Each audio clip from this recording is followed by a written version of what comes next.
Hello, everybody. I'm Paul Beckwith, and it's tough to keep up with all of the things happening with climate change around the world, extreme weather events. I mean, more wildfires in California have just flared up across the state. And if you're in Europe, Northern Europe, particularly Ireland, Scotland, that region, there's this massive so-called once-in-a-generation storm approaching. People are calling it a bomb cyclone, and there's another term which I'll explain in a future video. It's called the sting cyclone. And so that's all going on. But in this video, I want to talk about the carbon sink of the Arctic. So a sink is a region where more CO2 is absorbed than is emitted.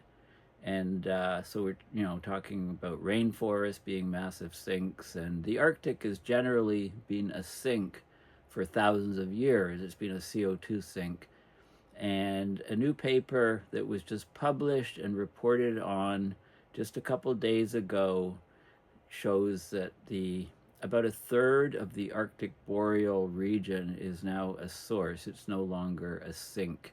So this is becoming a huge problem because as our anthropogenic, human-caused global emissions of greenhouse gases continues to increase at a faster and faster rate, the ability of the Earth to absorb carbon is appearing to reduce, at least in the Arctic region. And the net effect is that the CO2 levels in the atmosphere will skyrocket. And we've actually seen that recorded this year. The numbers just came out last week or so. And we hit a record high level of increase in parts per million of CO2. So I want to talk about the northern regions and the sinks. Those are the main things. I'll show you the update today. There is an image of the glacier that I spoke about in the last couple videos, the Thwaites Glacier, the calving event, massive calving event, and I'll show you the latest update. It's a bit shrouded in cloud, but you can see significant day-to-day change. On another issue, I'm reading a couple books. I'm reading this book by Mark Carney called Values from 2021. Carney's running for leader of the Liberal Party of Canada and to replace Justin Trudeau. There's about 4 or 5 or 6 people in the race. He was a central banker for 5 years for the Bank of Canada and then for 8 years for the Bank of England. He's a PhD economist and he really knows his stuff. I think he'd be good for stability for Canada. And I stalled a bit. I have to pick it up again. I was at a used bookstore and I had a coupon for $25, a gift, a late Christmas gift. So I picked up Autocracy Incorporated, the dictators who want to run the world and the connections, and Applebaum is the author, so I might do a book review on some of these things. Gary Kasparov, the chess grandmaster and the author of Winter is Coming, one of my chess heroes, had praise for it. He was the first one. So, of course, it's a box. A box in chess is a forced move. And, of course, this needs no explanation. James Blake's book, written a few years ago on Isaac Newton.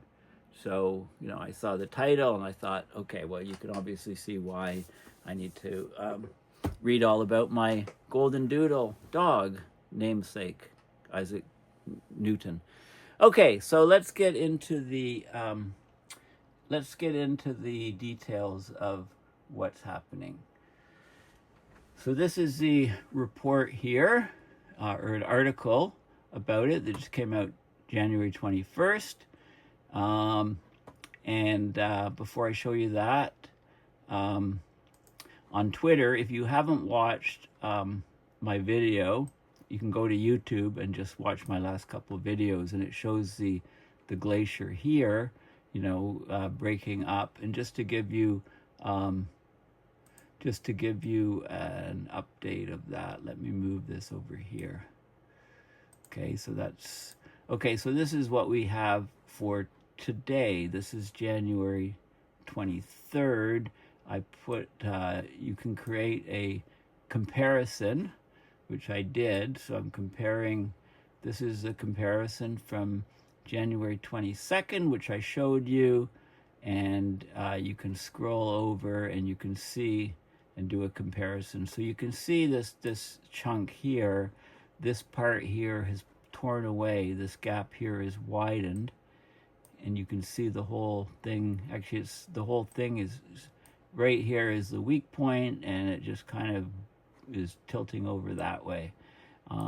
There's a lot of clouds around, so you can't see a lot of the other details, but like how far away is this guy, you can't tell because it's clouded out, but you can see, you know, there's stuff going on a day-to-day basis. And so you can come over here, you can set up a comparison, and so we can you know, look at the comparison. For example, we'll leave it on the comparison. Let's have a look, compare this date.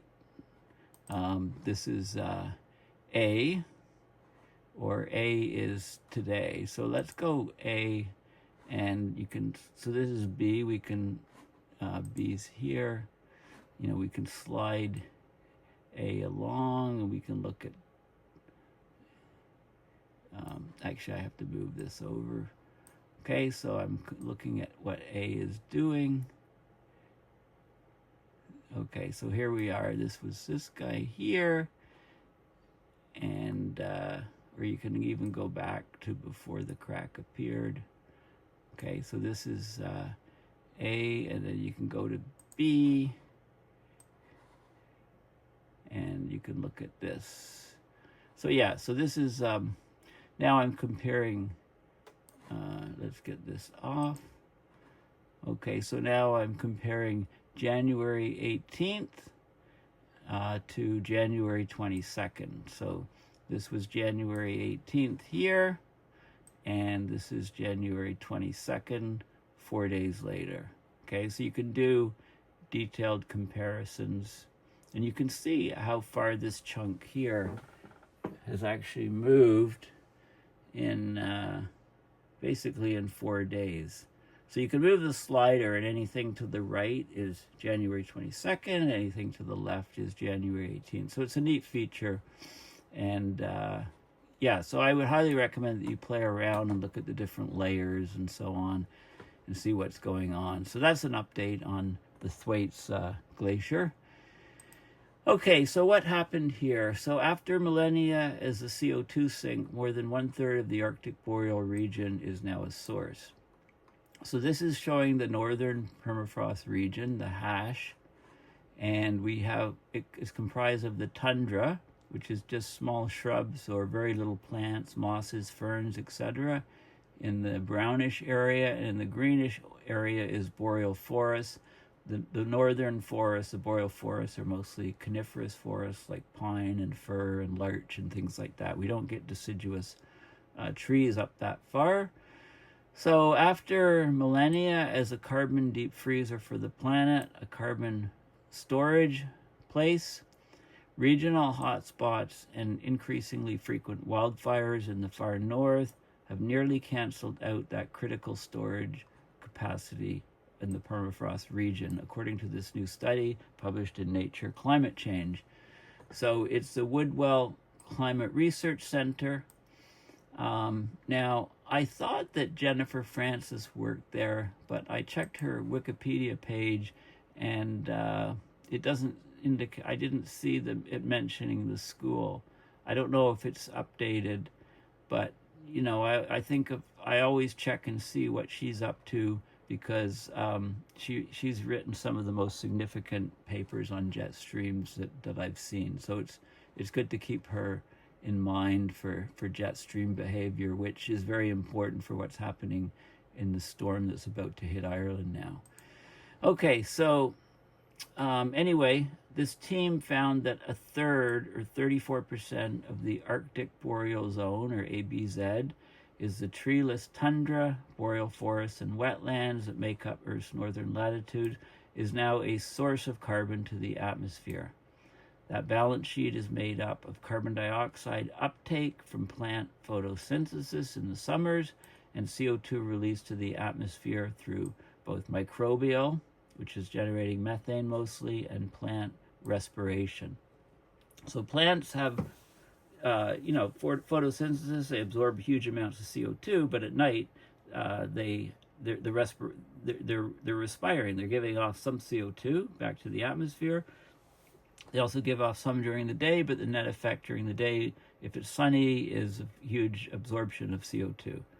Now, when the emissions from the fire were added, that 34% goes up to 40% of the Arctic boreal region is a source of carbon. So this is a very extensive study. It's the most current and comprehensive assessment of carbon fluxes in the Arctic boreal zone region to date. It draws on a library of CO2 data that's 4 times as large as earlier upscaling efforts. So the idea of upscaling is you have a bunch of ground stations measuring CO2 levels, and then you create a map of the whole region. You upscale it to generate maps of the whole region. So that's done. So basically, there's been 200 study sites from 1990 to 2020, and so this analysis captures both year-round, like dynamics, so seasonal dynamics, and also recent shifts in climate over the years and changes in the fires up there that are affecting the carbon balance. So this image here, let me just expand this. So this is a video here. I'm going to play a short clip, and the red is sources of. This is from 2001 to 2020. It's the red are sources of carbon, and it's measured in grams of carbon per square meter of area per month. The blue areas are the sinks. So you can see, let me just expand out so you can see the whole thing, and let's play the video.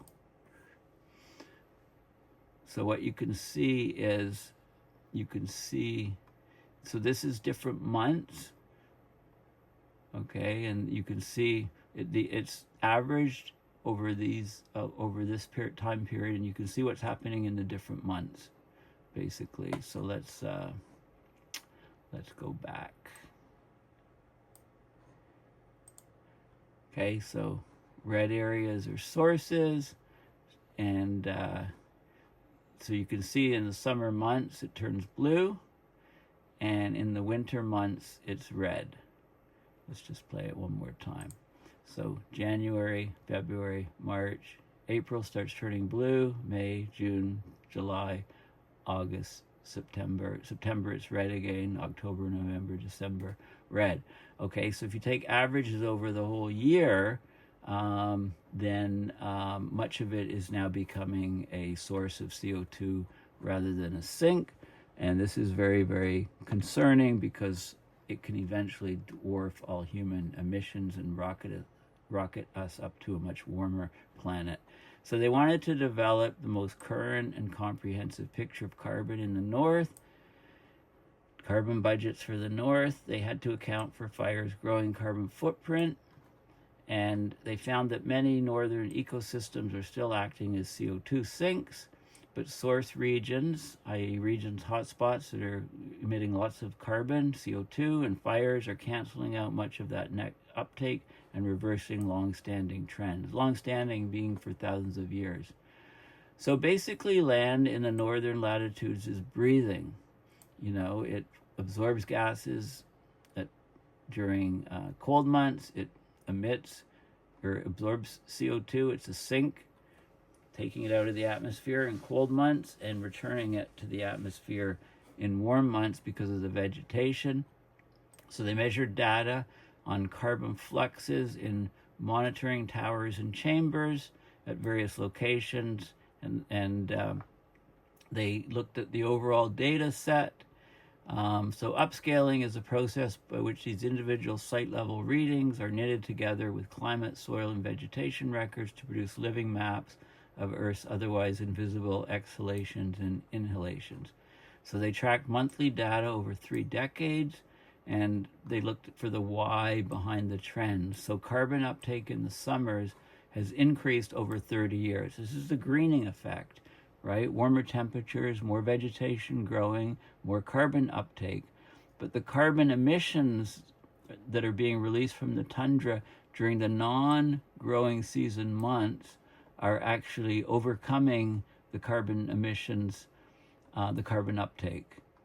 And they have a relatively high resolution. It's 1 kilometer by 1 kilometer is the grid size, so they can see where things are happening. Okay, so you can see, so this is the average terrestrial CO2 balance for 2001 to 2020, based on a synthesis of field measurements. So this is all the months all together. So you can see the source regions here. These are all source regions above the Arctic Circle, quite a few source regions. Below the Arctic Circle, it's only when you get to much lower latitude that you get the uptake, the sinks, the carbon sinks, the blue areas, okay? So this is a key result. So we can see how variable the Arctic is in terms of carbon. And the variability isn't surprising because the Arctic isn't one single place. It's a massive area with diverse ecosystems and climate conditions depending on latitude.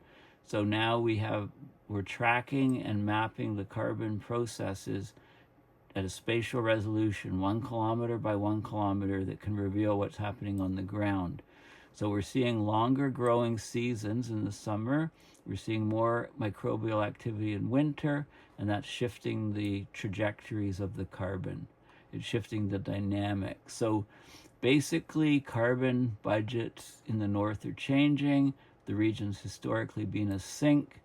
The study focuses on CO2 fluxes, but other studies show that look at CO2 and methane emissions from lakes, rivers, and wetlands also found the permafrost region to be a carbon source. Okay, so this is another expanded map, and you can see the red areas. So the far northern areas are still are now sources of carbon. The red areas and the blue areas for lower latitudes are sinks of carbon. So more and more areas of the Arctic are becoming sources of carbon.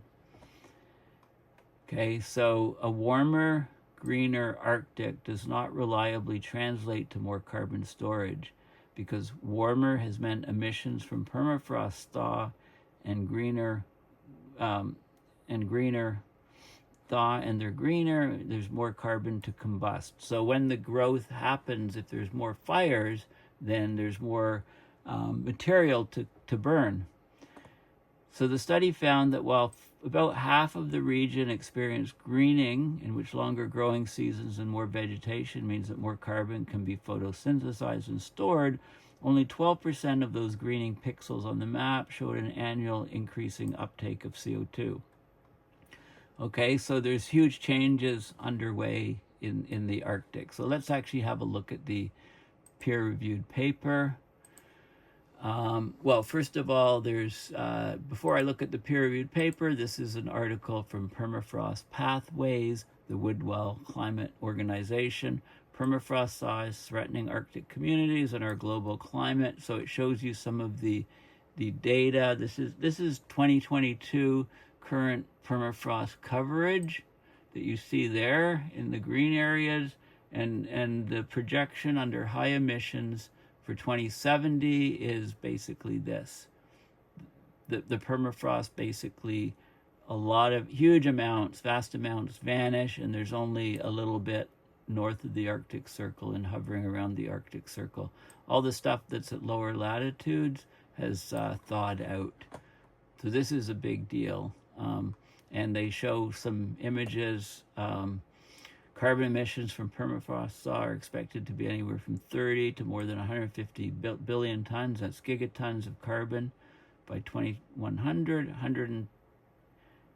Between 110 to more than 550 gigatons of CO2. Okay, so these are some of the stations. There's towers where there's monitoring equipment, etc. And I'll talk a little bit about the monitoring equipment. 15% of the northern hemisphere is northern hemisphere land area is underlain by permafrost. 1.4 trillion tons of CO2 in Arctic permafrost. Okay, so yeah, so this is another. They put up these tripods. This is like a little anemometer, a little weather station, but it's also measuring the CO2 coming up. Okay, so the peer-reviewed paper is here. So wildfires offset the increasing but spatially heterogeneous Arctic-boreal CO2 uptake. So I'll just talk about the highlights. This was just published online a couple of days ago. Unusually, the list of authors is at the end, not at the beginning. Maybe the list is too long. So the abstract, the Arctic boreal zone is rapidly warming, so it impacts its large soil carbon stocks. So this is a new compilation of terrestrial land-based ecosystem CO2 fluxes. They found, although the Arctic boreal zone was overall an increasing terrestrial CO2 sink from 2001 to 2020, more than 30% of the region was a net CO2 source. Tundra regions may have already started to function on average as CO2 sources, so we're seeing a shift in the dynamics of carbon. When fire emissions are factored in, the increasing Arctic boreal zone sink is no longer statistically significant, so the sink is gone basically. The permafrost region becomes CO2 neutral, so fires are basically tipping it over from being a source, a sink of CO2 into a source. So they talk about some of the details, basically some of the key parameters are there's a terrestrial or land-based net ecosystem CO2 exchange. So net ecosystem exchange of the Arctic boreal zone, the ABZ. There's a huge range of CO2 budgets from net atmospheric sinks, minus 1,800 teragrams per year, to moderate sources, 600 teragrams per year. So there's a huge discrepancy. Northern permafrost soils hold nearly half of the global soil organic carbon stock. So the release of this soil carbon to the atmosphere would considerably exacerbate climate change. So we need to know what's happening up there, and this paper is showing it's not looking so good. Okay, with increasing air and soil temperatures in both summer and non-summer seasons, we're getting changes in the CO2 budget that remain poorly understood. Okay, so let's have a look at there's details on what they're doing, but basically these are some of the measurement stations around the Arctic, and they do upscaling, and from these they interpolate and do maps like this. So this would be carbon sinks, and carbon sources is the blue area, and they compare it to other data sources, and these are some of the results. The terrestrial CO2 budget is so basically you can see the trends in the whole region. In the northern permafrost region, you can see this is photosynthetic GPP. So they look at the data in a bunch of different ways, and basically here's some of the things that we're seeing. This is the average NEE. Remember how I defined NEE is the net ecosystem CO2 exchange. Okay, so the NEE, and what you can see is this. So basically, in this is the boreal region, which is this more southerly. This is the tundra region, which is further north. And what you can see is this is this photosynthesis average GPP and respiration, average respiration. Okay, so what you can see is we're basically in the summer months, everything's greening, so northern hemisphere summer, the photosynthesis dominates and we get a sink. And as I showed you with the blue on the graphs, where I cycled through the whole year. And these regions here are red, which is basically a carbon's no longer being sunk into the ground and soils, it's actually being released to the atmosphere. And in the tundra, we can see a similar effect, but the photosynthesis is much smaller, and it's only basically 3 months instead of 4 months, right? Very short summers in the far north, not so much sunlight. Okay, this is lower latitudes, higher latitudes, boreal forest, tundra, so just shrubs and things. The photosynthesis is, this is the photosynthesis throughout the year, a little bit here in the winter, but there's some sunlight, there's a few hardy things that are growing, but mostly it's the growth here. This is in the boreal region, lower latitudes, and in the tundra, similar sort of thing. More photosynthesis in the summers, no surprise there. And the respiration of plants is actually higher when the photosynthesis is higher, but it's still much less. So the net effect is absorption of carbon into the materials. Okay, so that's what it's showing you, the trends, and you can see trends they separated into the Alaska tundra, the Canadian boreal forest, or the 51st state boreal forest, the European boreal forests and tundra, and the Siberian case. And in Siberia, in Siberia, there's big drops here, and we're not really sure why, actually. The data from Siberia is a bit more sparse because of the ongoing war.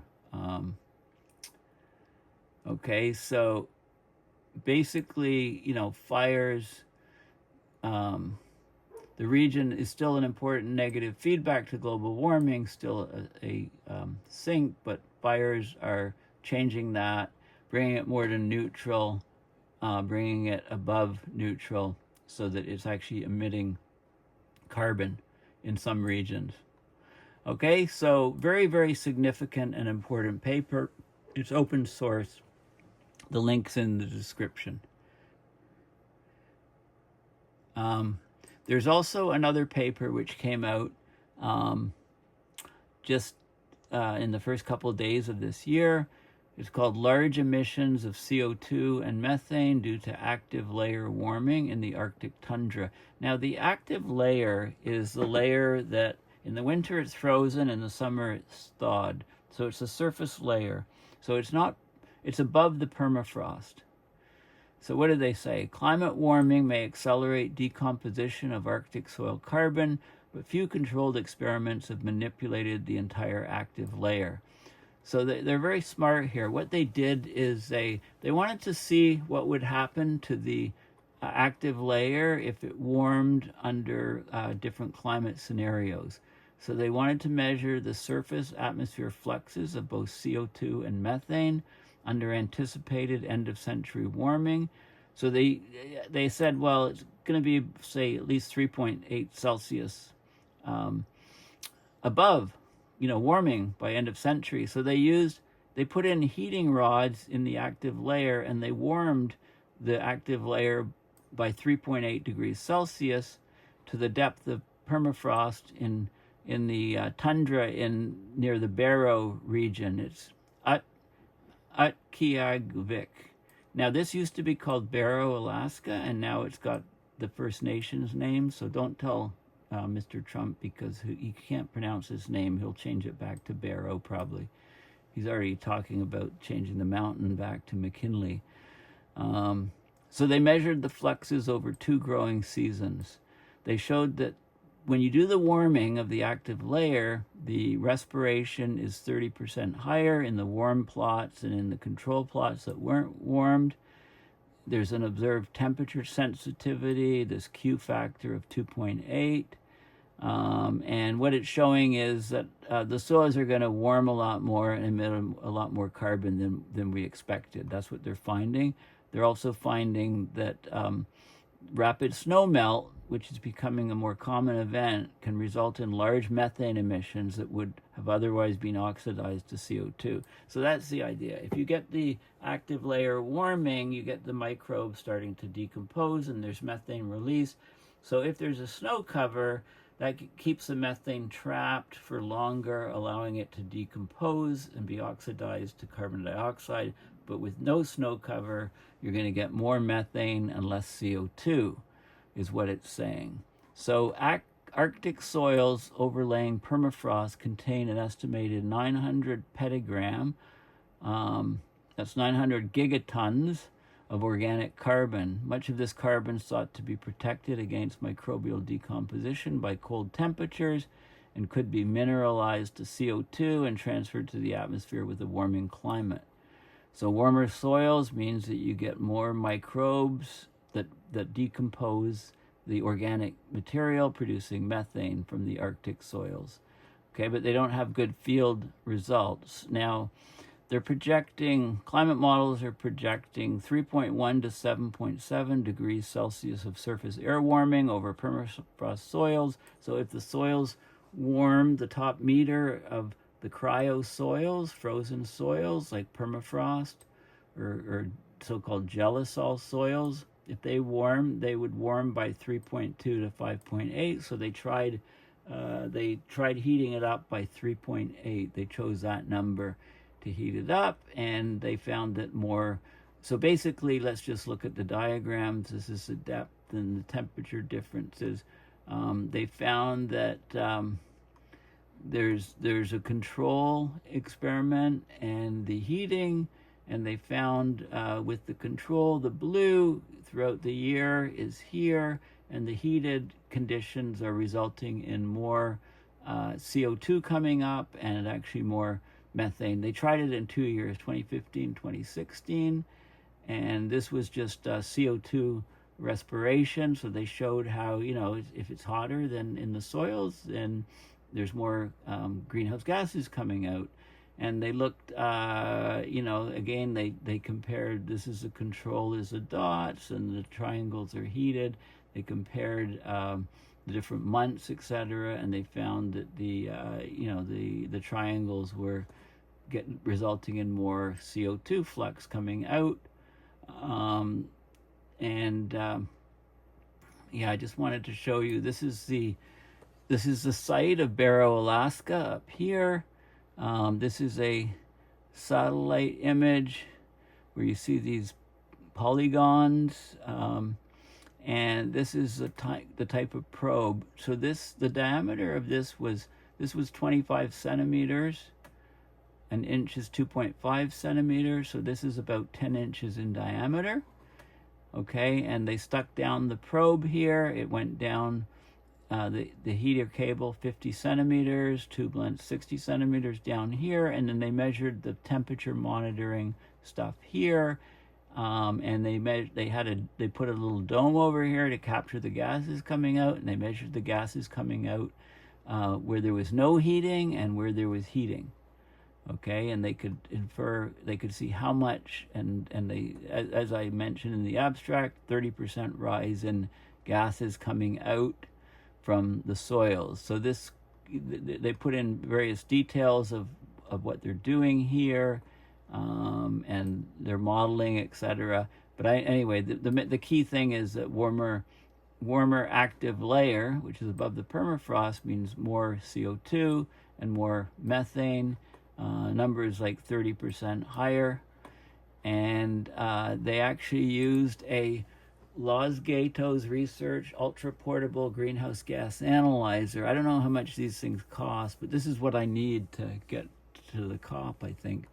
It measures methane from 0.01 to 100 ppm, CO2, well, I have a detector which measures the CO2, 1 to 20,000 ppm, and it also measures H2O, which is basically the water vapor in the air.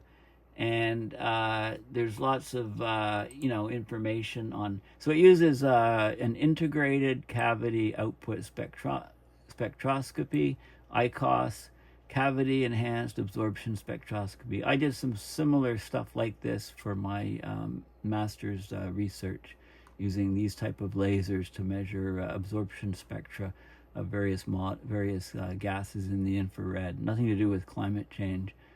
And you can actually rent these things. They're calibrated, they're deployed, You can rent these things. I should actually seriously rent one of these for the COP, and then I can measure methane as well. They weigh 17 kilograms, so they're not too bad. Yeah, so anyway, interesting technology to accurately measure CO2, methane, water vapor molecules.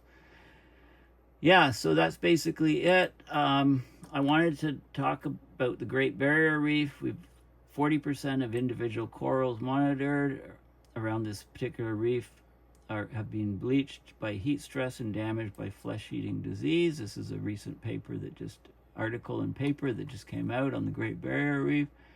And I mentioned this massive storm is coming, so danger to life in Ireland. It's going to be it's considered a once in a generation storm, generational bomb cyclone Eowyn, to slam Ireland, UK, parts of Europe.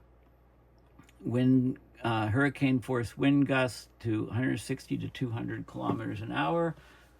200 kilometers an hour multiplied by 0.62, that's about 125 miles an hour. Remember, hurricanes start at what, 57 to 80, category 1, etc., going up. So we're talking about, a significantly hurricane force storm hitting Ireland, and it's related to this phenomena called the sting jet, where the jet comes around like this, and it's like a claw here. It's like the sting of a lobster, if you like. The energy gets really compressed here, and I'll do a separate video on this storm. It's actually hitting now. The winds are rattling windows and shaking people who have, in shelter, and there's going to be some catastrophic building damage and so on if this storm materializes. Certainly at the 200, I've heard that the winds are actually as high as 225 kilometers an hour in some places. So I'll do a video on explaining the sting jet next. So anyway, so in summary, vast parts of the Arctic for thousands of years have been a sink for CO2. They take out CO2 from the atmosphere. More than 1/3 of the Arctic-boreal region is now a source. Of course, the biggest sink on the planet is the oceans, but as the oceans warm, that sink is also reducing. So this is not good news for the planet.